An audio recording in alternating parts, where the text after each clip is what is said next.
Hey everybody, thanks for tuning in. I just wanted to talk a little bit about my display tank. What's in there, why it's in there, why I chose certain things over others.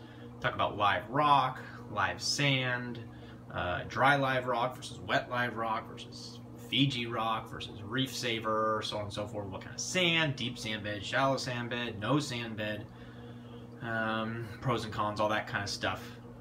One of the great things and frustrating things about this hobby is it's like half science and half anecdotal.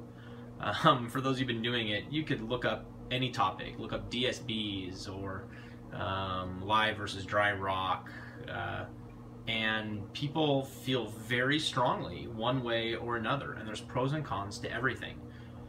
At the end of the day, like New York Stilo, who I'm sure many of you know, he has his way and he has success, and that's what's going to matter. You know, do what is going to make you successful, and do it in a way that is humane and kind to your livestock. You know, because you wouldn't go out and buy a cat and then put it in an environment where it's going to die.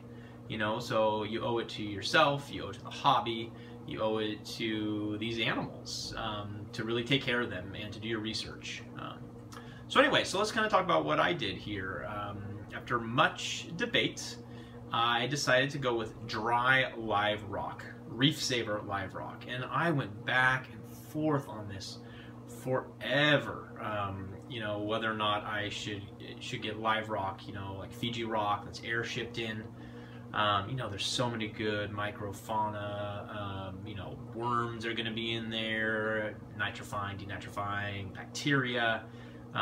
There's so many benefits. There's also negatives. You're going to get some things writing on. You're going to get parasites, possibly. You're going to get things, apstasia. You're going to get things in your tank that you will never, ever be able to get out, and that you're going to have to battle forever. So there's definitely pros and cons. Another con is, I personally, I've been a scuba diver. I love to snorkel. I used to live in Hawaii. I love the reefs, and I want to see them there. I'm really not trying to guilt anybody. I totally get buying live rock. But I think if we have the opportunity to do things in a responsible manner, that's really good for the environment, why not? And so I decided to go with the reef saver rock, which is these old calcium skeletons that are pulled from underground. They're acid washed and then placed back in the ocean to colonize with all of your beneficial bacteria. And I'm really happy. It is super white right now. I've only had it up and running for a couple months, and I haven't put any corals in or any anemones in yet. Just because I'm wanting everything to be perfect for them, so I don't have any coralline algae or anything like that. But it definitely will be coming in. So yeah, the reef saver rock was my choice. It's quite porous.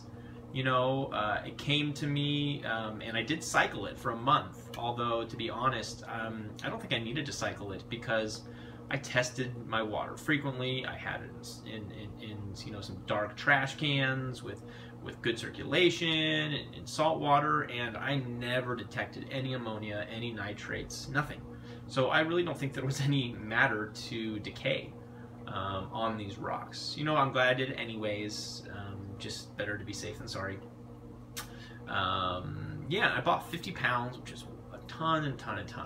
I only probably have 20 pounds in here. This aquascape doesn't look amazing, but it actually took a really long time, and this reef saver live rock, which I did buy from Bulk Reef Supply, awesome, shout out to them, they're fantastic. But this, for aquascaping, the pieces fit together really, really well, but they're also somewhat brittle if you're trying to carve out holes or cut them in half. They don't break very easily, so have at it with a chisel, but know that you're going to make a lot of mistakes, and you're going to be doing this just perfect tunnel or cave, and you hit it once and the whole thing splits in half. Anyway, so I'm really happy with my choice. I think it's beautiful. I'm happy to know that there's nothing writing on there. There's no bad bacteria, no bad worms, nothing like that. The sand, I went back and forth. I mean, I'm sure many of you have agonized on the deep sand bed versus the shallow sand bed versus the no sand bed. I mean, you have people saying that if you put in a deep sand bed, you're just creating a detritus trap and a phosphate bank, and you know, you're not gonna have any success, you know. But people have had tons and tons of success with it, you know. But if you're going to get a deep sand bed, you know, you're not going to want to get your sand-sitting starfish or your gobies that are going to sift. You don't want to get your Sareth snails that are going to go through it, because the whole point of a deep sand bed of 6 inches is to have that anaerobic area at the very, very bottom, you know, that helps, you know, turn some of those bad ammonia and nitrites into beneficial things. You're not going to want, you know, lots of the animals and critters that are going to sift through that, you know. If you have a shallow sand bed like I do, you know, it's about 2 inches, you know. I decided to go with a shallow sand bed primarily because I like the look of a tank that's much more minimal, and my whole setup is definitely going for a more minimalist look to it. And a deep sand bed of 6 inches would take up a large portion of this tank. I also wanted to be able to get certain snails and certain fish and certain sand-sifting sea stars if I wanted to in the future, and not have to worry about them, you know, eating the beneficial worms that are aerating the deep sand bed. And so I ended up going with the CaribSea sugar fine sand, and I'm really happy with it. I have no concerns. The only thing I don't like about it are some of the larger pieces that come in there. I've had to pull some of them out because they don't look super great. But on the whole, just super happy with it.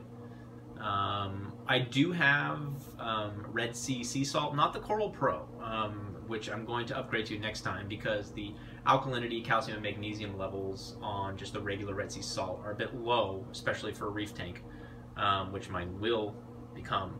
So I will be upgrading to the Coral Pro, which has, you know, like DKH around 12 and calcium around 450.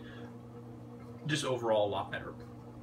So what I did is I cycled my rock, had it in there for, I had my rock in a separate container for a month. Then I put in my sand and I, you know, built my rock structure, put it in here. And then I cycled it in here. I bought some bacteria for kind of cycling it, added some food to it, waited till my level zeroed out, and then added a couple clowns, and do 10% water changes every single week. I've never had a big ammonia spike or phosphate spike. I've had a couple outbreaks of cyanobacteria, but you know, both outbreaks have been really small. And just showed me that the tank was cycling quite well, and my clowns are really happy in here. You know, I like to treat them well. I'm not going to overstock this tank. I really want it to be nice. That being said, I finally have added some snails in. I added 10 Trochus snails. They're really good for a lot of reasons. One, they can flip themselves back over pretty easily, and trust me, if you have snails, they will turn on their back anytime they fall off anything. They will be on their back and they have to turn back over. So go ahead and go with a little more expensive Trochus. They're really good algae eaters. They're not going to eat, you know, large algae, you know, whether it's macroalgae or it's, you know, string hair algae, stuff like that. They're going to eat the more film algae. They're going to go all over your tank, the glass, the rocks, the sand. I do like to supplement with a little bit of nori because my tank's a little bit too clean.